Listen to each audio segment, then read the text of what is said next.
Okey, Assalamualaikum warahmatullahi wabarakatuh. Kita masih lagi dalam kuliah kursus kualitatif. Tajuk ialah trustworthiness ataupun validity and reliability dalam kualitatif. Sekarang ni part yang ketiga ya.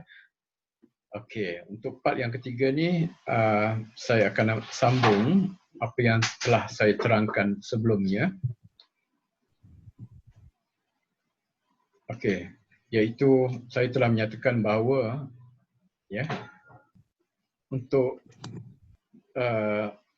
strategi memastikan adanya validity and reliability, ya, ada pandangan yang dikemukakan oleh Merriam dan ada pandangan yang dikemukakan oleh Lincoln and Guba. Ya. Jadi sekarang ni saya summarize dalam jadual lah. Okey, internal validity sama saja, internal validity, walaupun huraiannya adalah berlainan. Ya. Tapi untuk Lincoln and Guba, istilah yang sebanding dengannya adalah credibility. Ya. External validity istilahnya adalah transferability, sejauh mana kita boleh transfer sesuatu situasi ke situasi yang lain. Tapi lagi sekali kata kualitatif, itu semua yang menentukan adalah the user, bukannya the researcher. Ya. So reliability itu adalah dependability, dan ada satu lagi tambahan yang maksudnya objektif dan juga not biased, iaitu apa yang dinamakan sebagai confirmability mengikut Lincoln and Guba. Jadi sekarang ni saya akan terangkan setiap satu ya. Jadi strategi ya. Strategi yang perlu ada untuk memastikan adanya kesahan sama ada luaran dalaman dan juga kesahan yang menggunakan istilah yang lain seperti yang digunakan oleh Lincoln dan juga Guba ya. Okey, internal validity, kesahan dalaman, ya, maksudnya apa? Sejauh mana kajian ini dilakukan dengan betul, dia kata Merriam. Ya. External validity, adakah kajian ini apply dalam setting untuk konteks yang lain? Adakah ciri-ciri dalam konteks ini boleh diterjemahkan, boleh ditransferkan dalam konteks yang lain? Itu masuk external reliability, external validity sebenarnya. Okey, kemudian satu lagi reliability. Adakah data konsisten dengan dapatan? Ya. Adakah data konsisten dengan dapatan, ya? Alright. Jadi apa strateginya? Jadi kata Merriam, untuk internal validity kena ada yang pertama sekali triangulation. So triangulation ni ialah yang pertama, kalau kita menyelidik lebih daripada seorang, itu boleh menambahkan lagi credibility, yang pertama. Yang keduanya, multiple sources of data. Jadi data tu daripada pelbagai, kita interview beberapa orang untuk dapat maklumat. Ya. Lepas tu multiple method to confirm, kita bukan setakat buat interview tapi juga observation dan mungkin juga kaedah yang lain seperti analisis dokumen dan sebagainya. Okey. Dan ada pengarah yang menyatakan sebenarnya ada 3 bentuk triangulation. Theoretical triangulation, okey, kemudian methodological triangulation, ya, dan juga dari segi source, ya.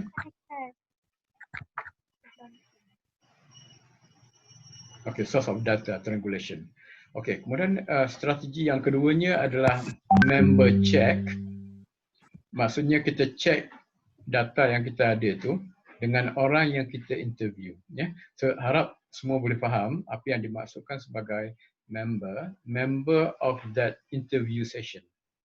Ya. Okey, yang ketiganya long term observation. So submersion in that research. Jadi kita berada lama cukup untuk kita memahami segala-galanya dalam kajian itu. Kita mendalami literature review, mengkaji sehingga sampai pada saturation, point of saturation. Sebab literature review juga perlu sampai pada point of saturation.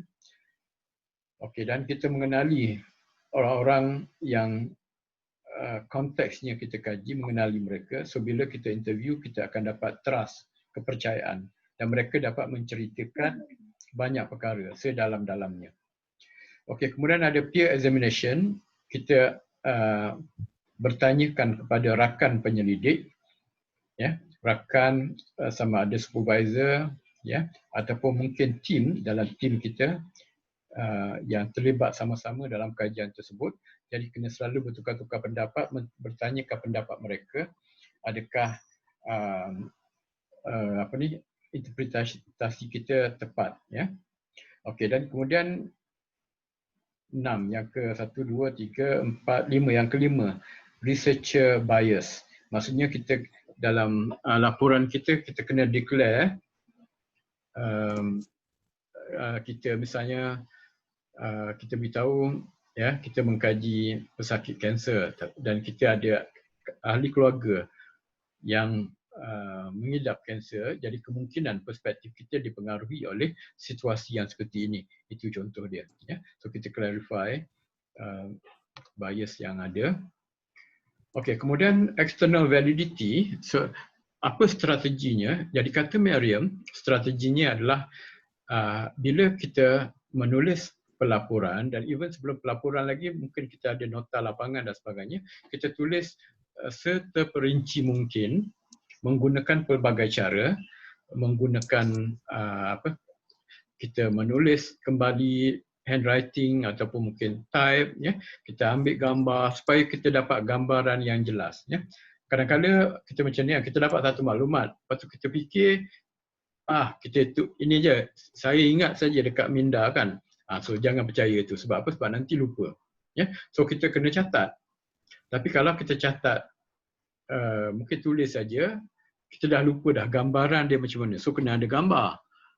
Okey, ada gambar tapi tempat tu dia ada bau semacam. Tapi kita tak dapat capture dalam gambar tu. Ya. Jadi dengan cara tu kita boleh menulis secara reflektif. Sebenarnya kita tulis nota ada dua. Yang pertama descriptive note. Yang keduanya reflexive note. So yang refleksi ni apa yang kita fikirkan. Cuba kita gambarkan secara terperinci apa yang kita fikirkan. Ya. Kalau describe tu setakat menulis as it is. Tapi kalau reflect tu kita cuba buat connection, buat perbandingan dan sebagainya. Ya. Okey. Kemudian ini juga typicality of sebelum tu rich and thick description dalam qualitative research, ya, bila kita nak menyokong tema kita mesti disertai dengan quotation. Quotation tu adalah penting, ya. Quotation. Walaupun untuk satu tema tu ada banyak quotation, tapi kita pilih yang baik-baik, yang tu saja yang kita masukkan dalam laporan, ya. Jadi quotation ni adalah proof bahawa sebenarnya kita ada tema tu seperti yang dinyatakan oleh informant tersebut. Itu rich thick description.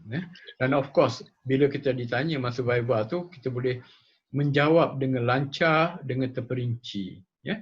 Tapi kalau misalnya bila tanya soalan, jadi kita gagap-gagap nak jawab. Sekarang ni kan viva through ni kan online Zoom kan. Orang ingat sebab internet tak kuat kan, tapi sebenarnya internet bagus tapi dia masih lagi Sebab apa? Sebab dia tak dapat nak describe, ya. Jadi sepatutnya kita confident je, lancar je beritahu kan.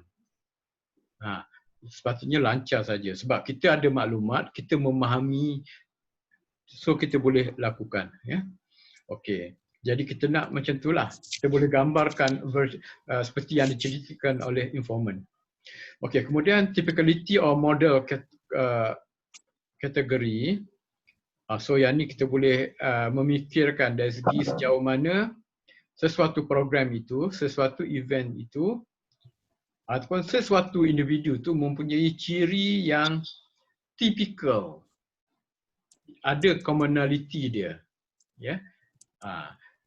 Dia kalau sebut katakan seorang Melayu yang tinggal di kampung, kita interview ni kan. So memang macam inilah typical orang-orang kampung. Bukan macam Alan. Pernah tengok dulu Alan 2-3 tahun lepas, ya. Dia daripada masyarakat tribal, ya. Masyarakat tribal kan. Lepas tu bila orang tanya dia, kita tengok bercakap bahasa Inggeris menggunakan accent, Queen's accent. Cakap macam London punya accent kan. Jadi itu bukan typical tu. Sebab apa? Sebab tribal people dia tak boleh cakap bahasa Inggeris pun tak boleh kan, apalagi menggunakan accent yang seperti itu. So it is not typical, ya. Okey, kemudian multi-site design maksudnya dalam qualitative case study dia ada ni istilah ni multi-site design, ya. So banyak tempat yang kita tengok, so kita akan dapat gambaran yang lebih lengkap lagi lah. Adakah ini masalah common untuk organisation ataupun bukan untuk organisation, untuk site ni saja, untuk branch ni saja ada masalah ni, tempat lain okey, ya. So kita boleh tahu perkara tu. Okey, kemudian saya nak ulas pula tentang reliability. Okey, kata Merriam, macam mana strategi? Yang pertama, kita kena huraikan position investigator ni, maksudnya penyelidik lah, ya. Jadi bila kita menceritakan apa-apa, andaian dan sebagainya, kita mesti berpaksikan kepada teori-teori dalam kajian itu, terutamanya of course lah teori yang mendasari, kerangka teori, ya, teori yang mendasari kajian kita. Alright. Dan bila kita select informant, kita select information dan sebagainya, mesti ada asas dia, dah, mesti ada social context dia, ya. Dan setengah kajian, setengah tesis dia ada satu bab khas tambahan, khas untuk menceritakan tentang konteks saja, ya, yang menunjukkan bahawa ini semua adalah penting, ya. Okey, kemudian strategi yang keduanya adalah triangulation. Triangulation ni kira multifunction lah, untuk external validity satu, untuk reliability juga, ya. So saya tak perlu terangkan yang ni. Lepas tu audit trail, kita juga kena ada cara untuk menerangkan. Audit trail ni jejak audit, ya.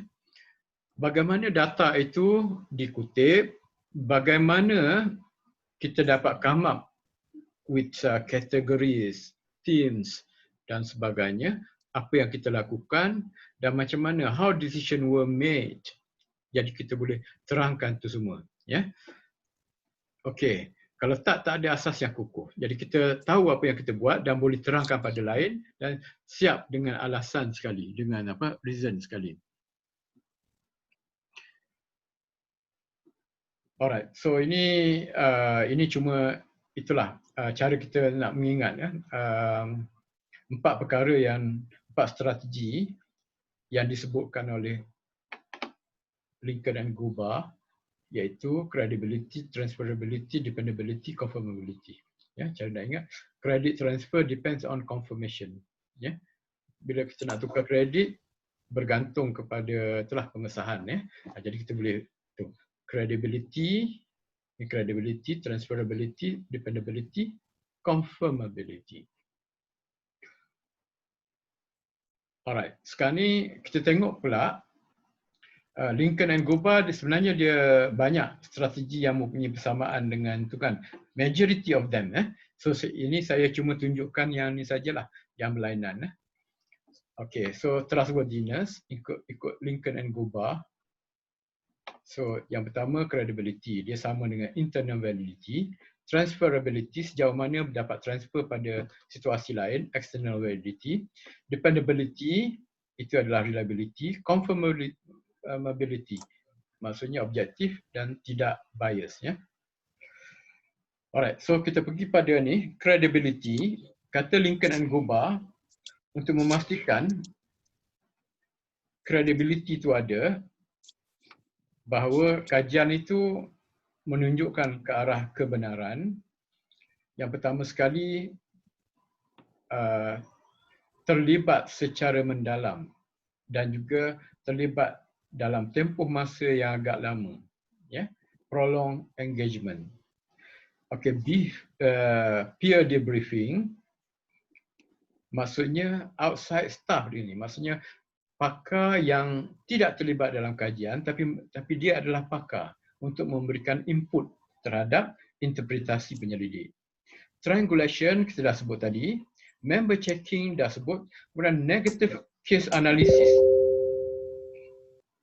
So when data contradict researchers' expectation, jadi perlu dilakukan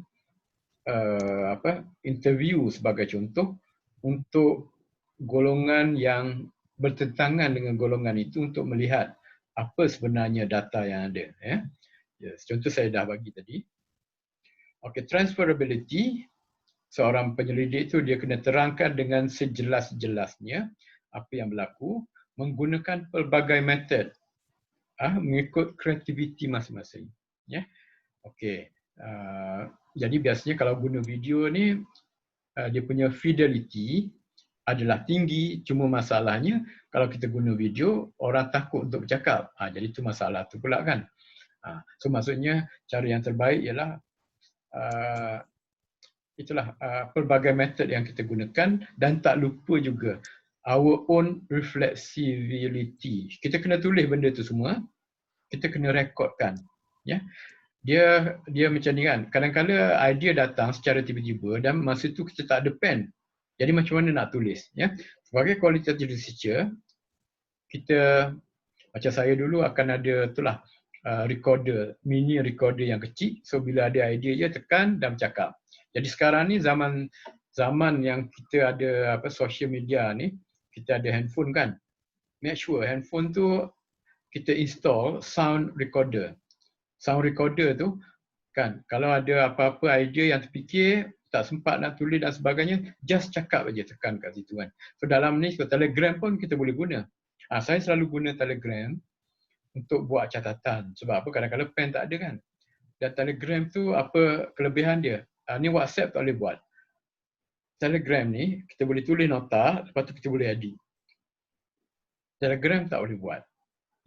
Okey, satu lagi, nak bercakap kita tekan je yang ada mikrofon tu kan. Yang Telegram tu saya buat grup tapi dengan saya je. Pinjam anak sekejap untuk buat grup, lepas tu kita remove kan. So kita seorang saja ataupun saya ambil bot lah masukkan dalam tu. Bot ni dia macam robot untuk Telegram tu. Kita boleh pinjam tu sekali sebab nak buat grup dia mesti ada member kan. Seorang tak boleh. So bila ada tu kira mudah lah kita menggunakan Telegram sebagai catatan. Ni cara barulah kalau nak mudah. Sebab benda tu ada. Boleh kalau kita nak guna apps lain tapi terpaksa install, ada banyak benda pula. Lagipun Telegram ni memang kita selalu guna. So kita guna je apa yang ada. Okay, so bila banding tu WhatsApp dengan Telegram lah yang lebih friendly. Sebab WhatsApp walaupun kita boleh record suara tapi tak boleh tu pula. Cuma WhatsApp dia ada kelebihan yang lain pula. Kita boleh buat sidang video call. Telegram rasanya tak boleh kan Telegram. Okay, so tadi ini ke arah mendapat ni lah, provide thick description. Supaya orang lain dapat fikir, konteks yang ada dapat compare dengan yang lain dan sebagainya. Okay, lepas tu use the appropriate sampling. Jadi maksudnya bila kita nak mengkaji, pastikan responden ataupun peserta kajian tu ialah mereka yang berpengetahuan. Kata Merriam dua lah. Yang pertama, dia ada pengetahuan, ada pengalaman, mengalami fenomena itu. Dan yang keduanya, dia adalah artikulatif. Dia boleh menceritakan kembali pengalaman itu. Itu syarat. Jadi kalau kita silap pilih sampling, dapatan dia akan lari daripada apa yang kita kendaki lah. Lari ataupun tak shallow sebab dia tak boleh nak cerita sangat. Kan? Okay. Okay, lepas tu apa? Dependability. Dependability ni stability of findings over time to make sure findings are supported by data from informant. So sejauh mana dia reliable.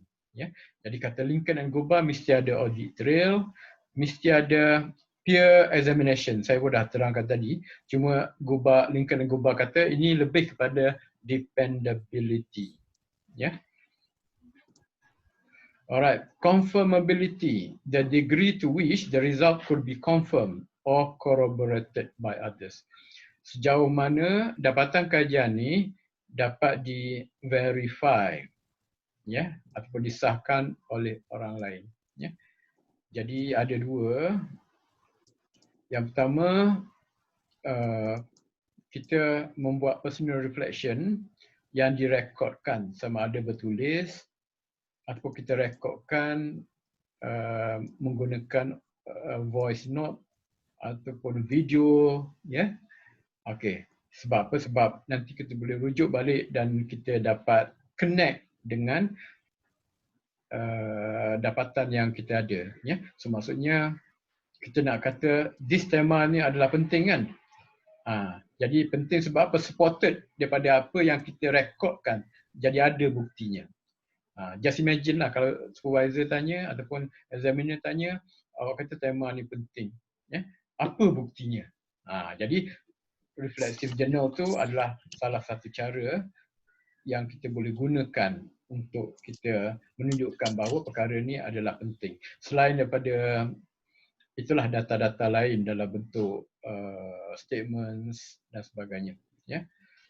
Okey, kemudian audit trail dah terangkan tadi, ini juga untuk confirmability.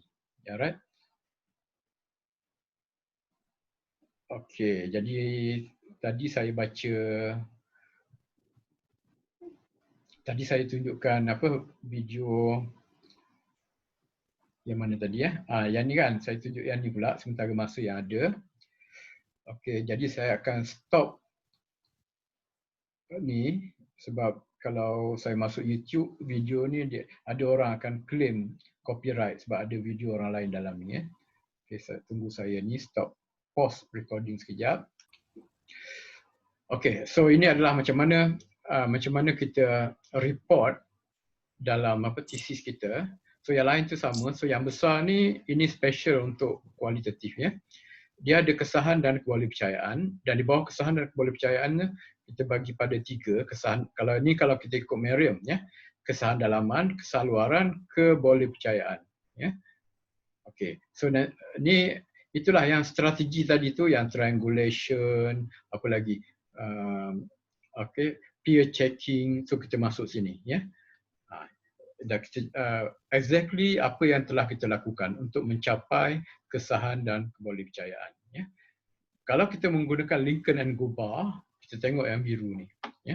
So 3.11, jadi 3.11.1 credibility, transferability, dependability, confirmability, dan setiap satu tu kita senaraikan topik-topik dia, dan lepas tu kita tulis exactly apa yang kita telah lakukan.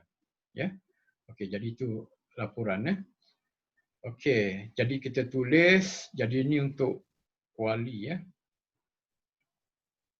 ni kalau kita guna Merriam di bawah metodologi.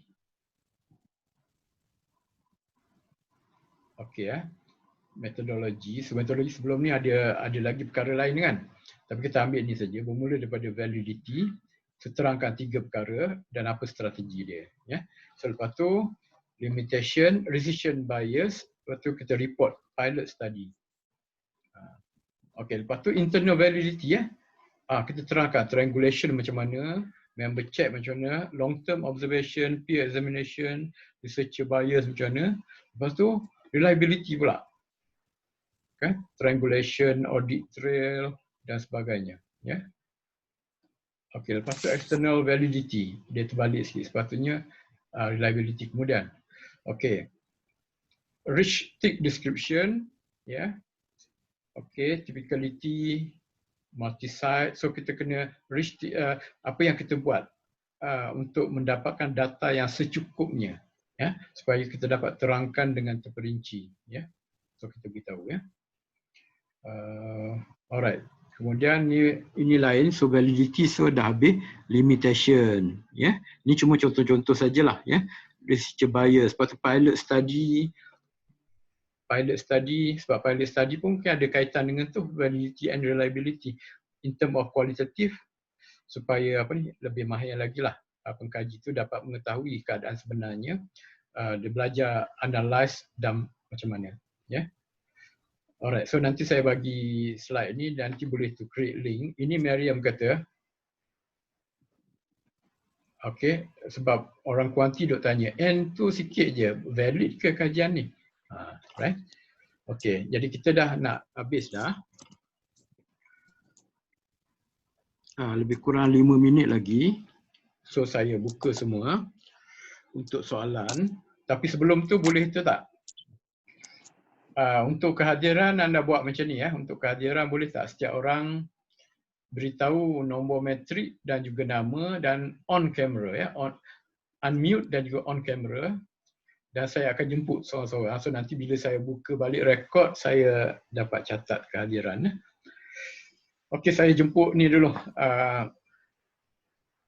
Ni saudara Suhasni, tengah ambil barang punya. Ambil duit ke tu? Ingat tengah ambil duit. Boleh beritahu apa metrik dan juga nama ya. Okey, so ini adalah kehadiran untuk hari ini, iaitu pada 5 ke 6 Jun. 5 Jun pada hari Jumaat. Week 11. Jadi kehadiran terdiri daripada yang pertama, Suhasni. P101245, Suhasni bin Dollah. Okey, terima kasih Suhasni. Okey, dan di sebelah saya Farid ya.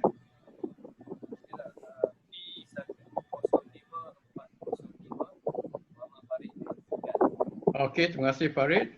Okey, kemudian juga berada di tingkat atas, kita ada tingkat atas ya, Kamar Nisa. Silakan. P103425, Kamar Nisa Abdul Rahim. Okey, terima kasih Kamar Nisa. Okey, lepas tu tingkat kedua daripada atas. Komputer orang lain mungkin lain pula, tapi laptop saya macam tu Okey, Melur Masduki. Silakan. P101243, Melur binti Masduki. Okey, terima kasih. Okey, kemudian juga daripada tingkat dua daripada atas, Syazrina yang mengangkat tangan kerana tertekan tadi. P103926, Syazrina binti Mat Basyah. Alright, okey. Tengok saya tak perlu tulis apa-apa. Nanti saya dengar balik dan baru buat catatan kehadiran. Okey, next Jannah. Okey, unmute dulu. Ya. P102307, Nurjana binti Mahal. Okey, terima kasih. Okey, kemudian tingkat dua daripada atas, Haryati Yaakob. P103303, Haryati Yaakob. Okey, Haryati. Okey, terima kasih. Okey, dan Helson, saya confuse sebab gambar profil dia senyum. Saya ingat betul Helson ni. Rupanya yang lain, yang baju biru baru yang real Okey, silakan. Nama saya Hansen Justin, P104773. Alright, okey, terima kasih. Okey, Zuraini. Okay, saya Zuraini binti Pak Yusof, P103744. Okey, terima kasih Zuraini.